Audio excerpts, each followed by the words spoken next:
Hello.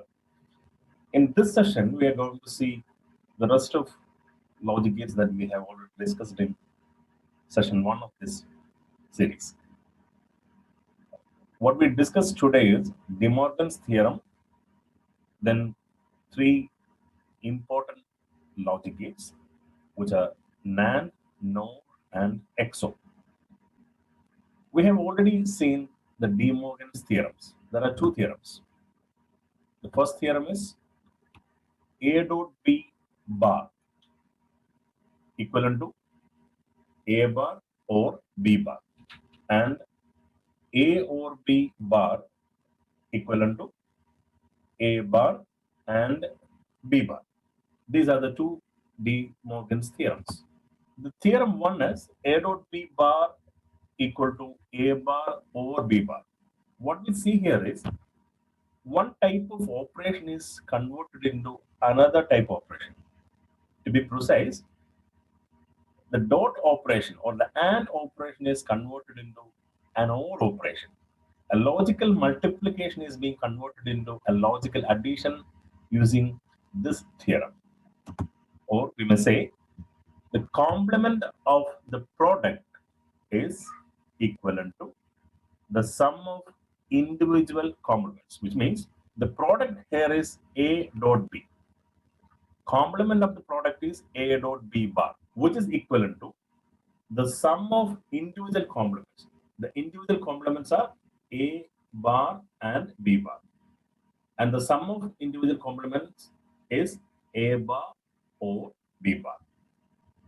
De Morgan's theorem this first theorem can be extended to any number of inputs, not just two inputs A and B. So we have n number of inputs, A, B, C, D, etc. Then A dot, B dot, C dot, D dot, E dot, etc. complement is equivalent to A bar or B bar or C bar or D bar or E bar, etc. up to the n term. So we can convert from a NAND operation into an OR operation. And this is very important in logical operations.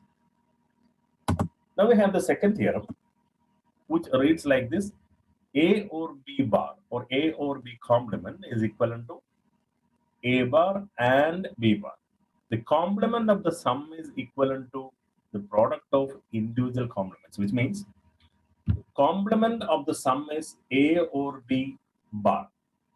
Sum is A or B. Complement of the sum is A or B bar, which is equivalent to the product of individual components. Individual components are A bar and B bar, and the product of individual components are A bar and B bar. Like theorem 1, you can extend this principle into a large number of inputs. A or B or C or D or E or etc.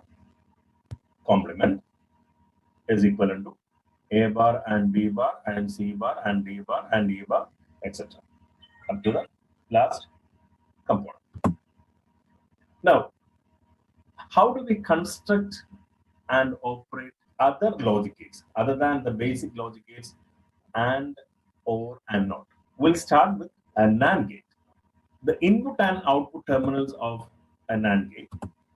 We can have two or more inputs for a NAND gate, but only one output.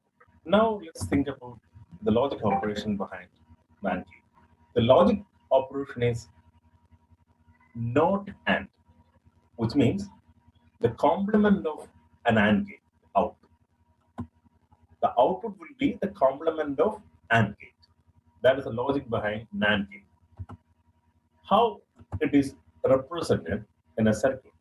This is a representation of a NAND gate. You can see that there is a small circle at the output of AND gate, which converts that into a NAND gate. What you are seeing is a two-input NAND gate. You can have multiple input for NAND gate. You can have more than two, any number of inputs more than two. Now the truth table of NAND gate is this. If you watch closely, if you observe closely, you can see that this is the complement of the AND gate output. Like 0, 0 was giving a 0 output for an AND gate, but it is 1 here. 0, 1 will give you a 1, 1, 0 will give you a 1, and only the one input which will give you 0 is 1, 1, which was the other way in AND gate, where you will get a 1 output in the AND gate only when 1, 1 are the input. It is a complement of AND gate. How do you construct a NAND gate? You can simply construct a NAND gate from an AND gate and a NOT gate. The circuitry of AND gate and NOT gate are already discussed. So when you fix a NOT gate at the output of an AND gate, you will get a NAND gate. So this is the circuit of a NAND gate. Now, is there any connection between NAND gate and De Morgan's first theorem? Let's think about it. This is De Morgan's first theorem. A and B complement is equivalent to A bar or B bar. The output of a NAND gate is A and B complement, which says that this is equivalent to A bar or B bar. Or in other words, you can create a NAND gate using two NOT gates to convert A and B into A bar and B bar, and then an OR gate for ORing the output of those two NOT gates. So that's a relationship between NAND gate and De Morgan's first theorem. Now let's look into another gate, NOR gate. The input and output terminals, we can have two or more input terminals, just like NAND gate or AND gate or OR gate, but we can have only one out. The logic operation is not OR, which means the output will be the complement of OR gate. Output will be the complement of OR operation. The logic symbol which is used in the circuit is this. You can see that there is a circle at the output of the OR gate, which will convert that into a NOR gate. The only difference between NOR gate and NOR gate is this circle at the output of the OR gate, which will make it a NOR gate. Then the truth table, as expected, the truth table is the complement. The output of the truth table is a complement of OR gate. Here we have 0, 0. Normally, for an OR gate, the output would be 0, but here it becomes 1. 0, 1 normally will yield you a 1 in the OR gate, but here we will get 0. 1, 0 will make 0. 1, 1 will surely be 1 in the case of OR gate, but in this case, this becomes 0. Now we'll think about the circuitry of NOR gate. This is a circuit of an OR gate where here we have first an OR gate followed by a NOT gate. The output of OR gate is fed into the NOT gate input, and we get the output as A or B bar. Let's think about the connection between NOR gate and De Morgan's second theorem. It's not the first theorem, but the second theorem. The second theorem. The second theorem is A or B bar equivalent to A bar and B bar. You see, the output of a NOR gate is A or B bar, which is given here in the De Morgan's second theorem, and the result is A bar and B bar, which means you can make a NOR gate out of two NOT gates and an AND gate. The two NOT gates will convert A and B into A bar and B bar, and the AND gate will combine them together to form A bar and B bar. So this is the relation between De Morgan's second theorem and the NOR gate. Now let's study a special gate which is called an ExOR gate, which is very much used in digital communication.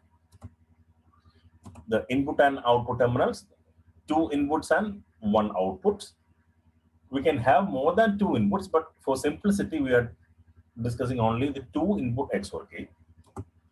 The logic operation here is called exclusive OR operation. That's why the name XOR came into existence.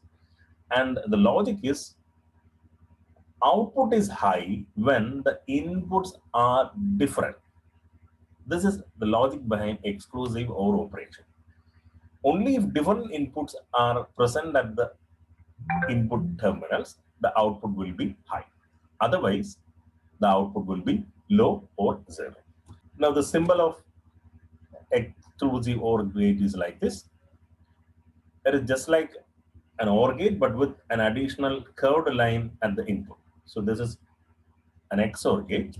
It's a 2-input XOR gate, and the truth table is Y equal to A XOR B.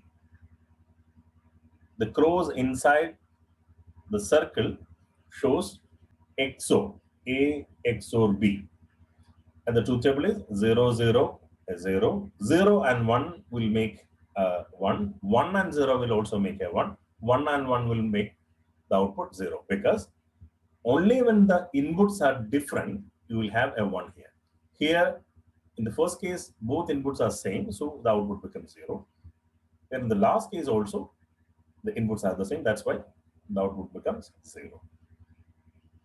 In the second and the third cases, the inputs were different, that's why the output became high or 1. So this is the exclusive OR operation. And this is the circuit. You can make XOR gate from other logic gates also. But this is a simple exclusive OR gate circuit which is made out of NAND gates only. We have 4 NAND gates and the output will be an XOR gate. The XOR gate will have a logic at the output which is given by Y equal to, which is the output is equal to A bar and B, or A and B bar. That represents the exclusive output, exclusive OR output.